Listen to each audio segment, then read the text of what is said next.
الحشرة أقوى محاربين في ديمون سلاير، لكن ورا قوتهم في مقاسي تخلي قلبك يتقبض. كل واحد فيهم عنده قصة حزينة شكلت شخصيته وخلته يختار طريقه وسط الدم والدموع. النهاردة هحكي لكم الحكايات المأساوية ل9 من أعظم الهشيرة.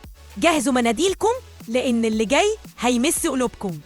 قبل ما نبدأ دوسوا سبسكرايب وفعلوا الجرس علشان تدعموا القناة وتعيشوا معانا أجواء أسطورية من عالم قاتل الشياطين. يلا بينا نبدأ الرحلة.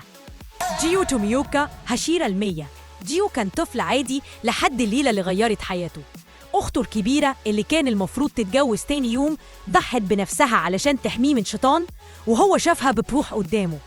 حاول يقول للناس إن الشيطان هو السبب، لكن محدش صدقه. اتقال عليه مجنون واترمى عند قرايبه. في الطريق هرب للجبال وكان هيموت، لكن أنقذه أوروكوداكي وبدأ يعلمه فنون قتال الشياطين. وهو عنده 13 سنة اتعرف على سابيتو اللي بقى أعز أصدقائه. دخلوا الاختبار النهائي سوا، لكن جيو اتصاب وسابيتو فضل يقاتل لحد ما مقدرش ينجو. من بعدها جيو بقى لابس ملابس صاحبه كذكرى، وبقى عايش دايما بإحساس إنه مش مستاهل يبقى هشيرة، وإنه مجرد هشيرة مزيف عايش بفضل تضحيات غيره. شينوبو كوتشو، هشيرة الحشرات، اتولدت في عيلة غنية بتشتغل في الطب، وكانت حياتها مليانة حب وراحة لحد ما شياطين هجموا وضيعوا أهلها قدامها هي وأختها. لولا تدخل جيوما هشيرة الصخر كانوا خلاص انتهوا.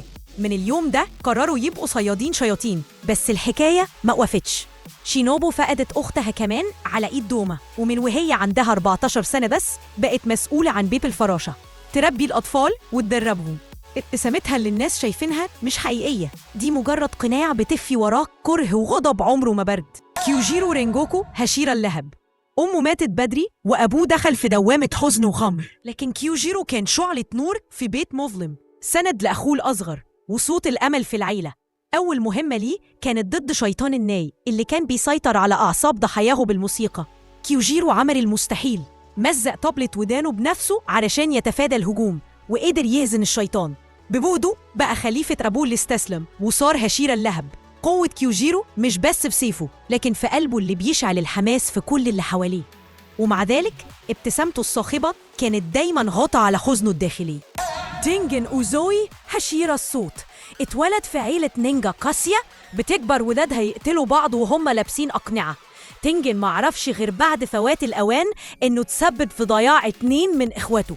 أبوه كان شايف ولاده مجرد أدوات يضحوا بنفسهم من غير رحمة. لما هرب خد معاه زوجاته ال3 اللي اتجوزهم بالعادات القاسية دي، لكنه كسر القاعدة. علمهم إن حياتهم أهم من أي مهمة، وإنهم لازم يقدروا نفسهم. من يومها آخر يعيش حياته بلمعة وصوت عالي يخبي بيهم ماضي أسود موجع. مويتشيرو توكيتو، هشيرة الضباب، وهو عنده 10 سنين خسر أمه في مرض وأبوه وهو بيدور على علاج. هو وأخوه عاشوا لوحدهم وسط الغابة، لكن شيطان لقاهم. أخوه ضحى بنفسه علشانه. الصدمة كانت قوية لدرجة إنه فقد ذكرياته وبقى شخص بارد. مع ذلك قوته كانت أسطورية لدرجة إنه في شهرين بس وهو لسه عنده 14 سنة بقى هشيرة، ورغم إن ملامحه باردة قلبه مليان وجع وغضب من الماضي. سانيمي شينازو غاوا، هشيرة الرياح، طفولته مليانة جروح. أبوه كان عنيف وأمه كانت ضحية صامتة، وفي يوم رجعت أمه متحولة لشيطانة وضيعت كل إخوته تقريباً، اللي عاش منهم جينيا بس. سانيمي شاف المنظر بعينه، ومن يومها اتهموه إنه هو السبب. ملقاش طريق غير إنه يكرس حياته لاصطياد الشياطين. حتى قبل ما يعرف بوجود فرقة الصيادين كان بيستدرج الشياطين ويعرضهم للشمس. فقدان أعز أصحابه مساتشيكا خلى قلبه يغلي غضب لدرجة إنه هاجم القائد كاجايا، لكن لما شاف رقته وسمعته افتكر أمه، ومن هنا ابتدى يحس إن في معنى أعمق للي بيعمله. ميتسوري كان روحي، هاشرة الحب. ميتسوري كانت مختلفة من أول يوم، قوتها خارقة وشهيتها مفتوحة لدرجة إنها كانت تاكل زي 3 مصارعين سومو. شعرها كمان بقى ملون بطريقة غريبة بسبب أكلها، لكن المجتمع ما شافش ده ميزة. بالعكس، خطوبتها اتلغت وقالوا عليها غريبة. حاولت تغير نفسها، صبغت شعرها وتظاهرت إنها ضعيفة، لكن اكتشفت إنها مش سعيدة. لحد ما قابلت كاجايا اللي قال لها قوتك هدية. دخلت الفرقة وابتكرت تنفس الحب. قلبها الكبير خلاها أقرب لزملائها، وخصوصاً أوباناي اللي كان حبها الحقيقي. أوباناي إيجورو اتولد في عيلة كلها ستات بيعبدوا شيطانة أفعى. كان أول ولد من 370 سنة. اتحول لسجين في قفص. الشيطانة قررت تستناه يكبر علشان يبقى شبهها. قضى طفولته كلها مرعوب، ما عندوش غير صديق واحد، الأفعى اللي سماها كابورومارو. هرب بمعجزة، لكن الشيطانة صفت معظم العيلة، وابنة عمه الوحيدة اللي نجت شافته سبب ضياعهم. من يومها عاش مذنب، بيحاول يكفر عن أصله وبيخاطر بحياته في مواجهة الشياطين. ورغم إنه لقى نور في حب ميتسوري، كان دايماً حاسس إنه ما يستحقهاش.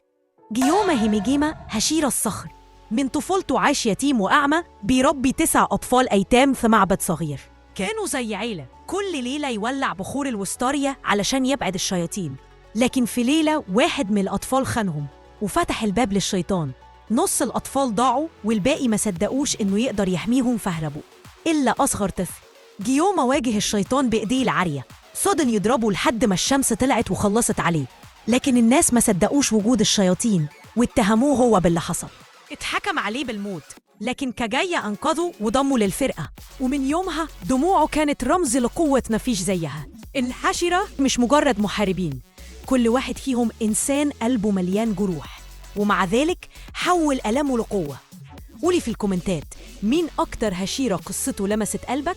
ولو الفيديو عجبك دوس لايك، اشترك وفعل الجرس علشان تعرف أسرار أكتر من عالم قاتل الشياطين.